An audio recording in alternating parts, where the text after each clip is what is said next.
بسم اللہ الرحمن الرحیم۔ AR نیوز کے ساتھ میں نوید پٹا ویسی۔ السلام علیکم۔ آپ دیکھ رہے ہیں سچ تو یہ ہے۔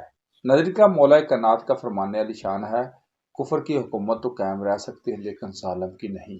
آج بدقسمتی سے ہمارا ملک بھی اسی دور میں ہے جہاں حاکم وقت تو مسلمان کہلاتے ہیں لیکن ان کے ظلم کی کوئی انتہا نہیں رہی۔ میں کسی سیاسی جماعت کو ٹارگٹ نہیں کرنا چاہتا، میرے نزدیک سب ہی ایک جیسے ہیں۔ عجیب نظام ہے، بڑے بڑے عہدے رکھنے والوں اور بڑی بڑی گاڑیوں پہ گھومنے والوں کو پیٹرول تو فری میں ملتا ہے لیکن ایک دیہڑی دار کو خریدنا پڑتا ہے۔ یہ کون سا نظام ہے جس کی آج تک مجھے سمجھ نہیں آئی؟ کیا یہ نظام اسلامی حکومت کا ہو سکتا ہے؟ مسلمانوں کے خلیفہ تو رات کو چھپ چھپ کر اپنی رعایا کی خبر گیری کرتے تھے کہ کسی کو کوئی تکلیف تو نہیں۔ یہ کیسے حکمران ہیں جو لوگوں کی نیندیں حرام کر رہے ہیں؟ کیا یہ سمجھ رہے ہیں کہ جو یہ کر رہے ہیں ان کو کوئی پوچھنے والا نہیں؟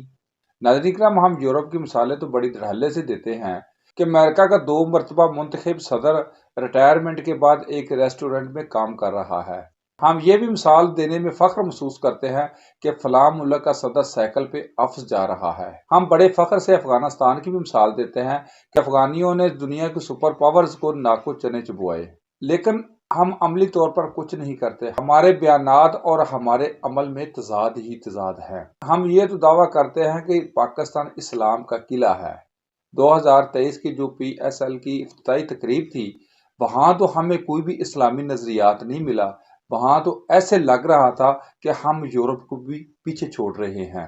قطر میں دنیا کا سب سے بڑا فیفا ایونٹ ہوا، انہوں نے اسلامی نظریات کو ایسے پرو کر دکھایا جس کی ہمارے وطن میں کوئی مثال نہیں ملتی۔ ہم اسلام کے دعوے دار تو ضرور ہیں لیکن عملی طور پر ہم کچھ بھی نہیں کر رہے۔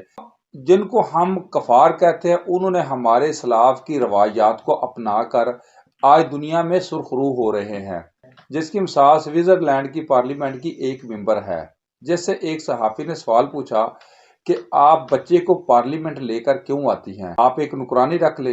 دنیا کی ترقی یافتہ پارلیمنٹ ممبر نے کہا کہ میرے پاس اتنے وسائل نہیں کہ میں نوکرانی کو افورڈ کر سکوں۔